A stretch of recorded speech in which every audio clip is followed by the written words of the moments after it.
결국 손흥민이 부상으로 그라운드를 떠났습니다. 경기 전날 인터뷰에서 선수는 로봇이 아니다라는 발언으로 유럽 축구계를 뒤흔든 손흥민입니다.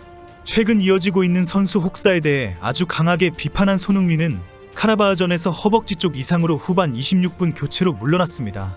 손흥민의 부상 소식에 토트넘도 비상이 걸린 상황이지만 이제 홍명보가 최악의 상황에 몰리게 되었습니다. 현재 분위기로는 손흥민이 10월 A매치 기간에 합류하지 못할 가능성이 높아졌기 때문입니다. 그동안 손흥민에 의존하지 않고 있다라고 강하게 큰소리친 홍명보는 진퇴양난에 빠졌습니다. 진짜 손흥민이 합류하지 않고 요르단 원정 경기에서 일격을 당하게 된다면 홍명보는 빼도 박도 못하는 퇴진 코너에 몰리게 됩니다. 워낙 횡설수설하는 안면몰수형 에일리언 감독이기 때문에 또 다른 변명을 쏟아낼 것은 확실합니다. 하지만 그만큼 축구 팬들의 비난 강도도 높아질 것입니다. 버티기가 쉽지 않을 전망입니다. 토트넘은 오늘 새벽에 토트넘 홈구장에서 열린 유로파리그 1라운드에서 아제르바이잔의 챔피언 카라바흐에 3대0으로 승리했습니다. 벤치에서 쉴 것이라고 예상되었던 손흥민은 왼쪽 윙어로 선발 출전했습니다. 이번 시즌 리그 전 경기에서 선발 출전했던 손흥민은 지난 카라바오컵 3라운드 코번트리 시티전에서만 벤치에서 경기를 시작했습니다. 그러면서 혹사 우려가 점점 커졌고 이번 유로파리그 일정에선 휴식을 부여할 것이라는 전망이 나왔습니다. 특히 오는 주말 맨유 원정 경기에서 승리가 절실한 토트넘이 핵심 선수인 손흥민을 아낄 것이라는 예상이었습니다. 실제 포스텍 감독은 제임스 매디슨, 크리스티안 로메로 등 기존 주전 선수들을 선발에서 제외하며 휴식을 부여했습니다.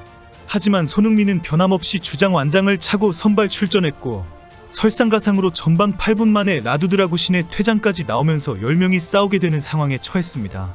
그러면서 결국 손흥민이 주저앉았습니다. 후반 23분 슈팅하는 과정에서 허벅지 쪽에 이상을 느낀 후 곧바로 경기장에 주저앉았고 완장을 벗으면서 더 이상 뛸 수 없다는 신호를 보냈습니다. 결국 구단 의료진이 투입된 후 티모 베르너와 교체되며 경기장을 빠져나갔습니다. 허벅지 쪽을 잡은 것으로 보아 햄스트링 부상이 의심되고 있는 상태입니다. 햄스트링은 선수들이 피로가 누적됐을 때 빈번하게 발생하는 부상으로 몇 주간의 휴식이 절대적으로 필요합니다. 손흥민이 부상을 당해서 맨유원 정경기에 출전하지 못한다면 토트넘으로서는 최악의 상황에 놓이게 됩니다.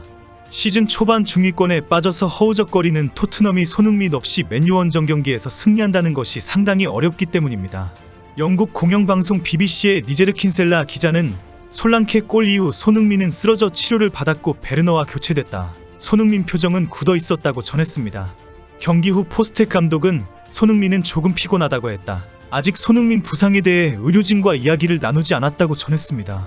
영국 풋볼 런던 소속이자 현장을 취재하고 있던 토트넘 전담 기자 알레스데어 골드는 포스텍 감독의 말을 전했는데 자신도 포스테코글루 감독의 설명에서 손흥민의 상태를 처음에는 타이트하다고 들었지만 다시 들어보니 피곤하다였다고 전했습니다. 처음에 포스텍 감독이 타이트하다고 말했다는 소식이 전해진 후 손흥민이 햄스트링 부상을 당한 게 아니냐는 추측이 있었습니다. 손흥민이 슈팅 직후에도 다리 뒤쪽을 만지는 등 불편함을 느끼는 모습이 계속해서 포착됐기 때문입니다. 영국 TVR 풋볼은 토트넘 팬들은 손흥민의 문제가 심각하지 않길 바랄 것이라며 손흥민은 토트넘에서 중요한 존재이고 그가 경기에 출전하지 못한다면 토트넘은 큰 손실을 입기 때문이다라고 보도했습니다. 현재로서는 손흥민이 피로를 느낀 정도이고 심각한 부상은 아닌 것이라는 소식이 흘러나오고 있습니다. 하지만 손흥민이 그동안 연이은 강행군으로 부상을 당하지 않은 것이 신기할 정도입니다. 손흥민은 클럽에서 꾸준히 경기를 출전하면서 국가대표팀 경기에 나서기 위해 매번 장거리 이동을 불사합니다. 대부분의 경기에서 풀타임을 소화한 데다가 장거리를 이동해야 했던 손흥민에게 피로가 쌓이는 것은 이상한 일이 전혀 아닙니다. 일단 토트넘은 손흥민의 부상과 피로가 심각할 경우 오는 주말 경기에서 손흥민 없이 치러야 합니다. 이제는 오는 10월 한국대표팀의 A매치 기간에 손흥민이 합류하느냐는 문제가 심각해진 상황입니다. 손흥민의 부상 소식은 홍명보에게 대형 악재가 터진 것이나 마찬가지입니다. 손흥민이 큰 부상이 아니더라도 너무 피곤하다고 밝혔기 때문에 토트넘 구단이 손흥민을 보내지 않을 가능성이 높아졌습니다. 게다가 한국의 많은 축구 팬들도 손흥민을 쉬게 해야 한다는 주장이 많습니다. 이런 상황에 홍명보는 그동안 손흥민 의존에 의한 전술이 아니다라고 큰소리친 것이 화제가 되고 있습니다. 홍명보는 지난 오만전 이후 손흥민 의존에 대한 질문에 거칠게 반박했습니다. 오만전 승리는 오로지 자신의 전술 변화로 획득한 것이라고 강하게 주장했습니다. 경기 직후 축구 매체와 축구인들이 도대체 홍명보의 전술이 눈에 띄지 않는다. 손흥민이 다 했다라고 비판한 것에 대해 반발한 것입니다. 경기 후 국내에서 일제히 홍명보의 축구는 없었다, 손흥민이 아니었다면 큰일 날 뻔했다는 비판이 쏟아진 것을 아예 모르는 것처럼 기세가 당당했습니다. 홍명보는 손흥민과 이강인이 있는 이상 아시아 국가팀을 상대로 무난히 승리할 수 있다는 믿음이 확고했고, 그 모든 공로를 자기에게 돌리면 된다는 꼼수의 확신이 넘치는 상황입니다. 인천공항으로 입국한 국내파 대표 선수들도 자랑할 만한 정도는 아니다라는 표정으로 분위기 파악을 할 정도였습니다. 하지만 홍명보의 목소리는 아주 높았고 얼굴에는 자기 자랑이 넘쳐났습니다. 취재진이 손흥민 의존이 지나친 것이 아니냐는 식으로 비판 질문을 하자 홍명보는 나와는 전혀 다른 생각이다라며 강하게 반박했습니다. 실제는 오만전에서 선수들이 자신의 작전대로 잘 움직였다고 주장했습니다. 홍명보는 경기 운영 중 분수령 시간에 전술적으로 변화를 줘서 맞아떨어졌다라며 자신의 전술 변화를 내세웠습니다. 자신의 전술 변화대로 잘 움직인 것이기 때문에 손흥민 의존이라는 지적에 동의하기 어렵다라고 쏘아붙였습니다. 특히 선수들이 자신의 지시에 전술적으로 충분히 선수들이 후반전 30분 남겨두고 완벽하게 잘했다고 생각한다고 반박했습니다.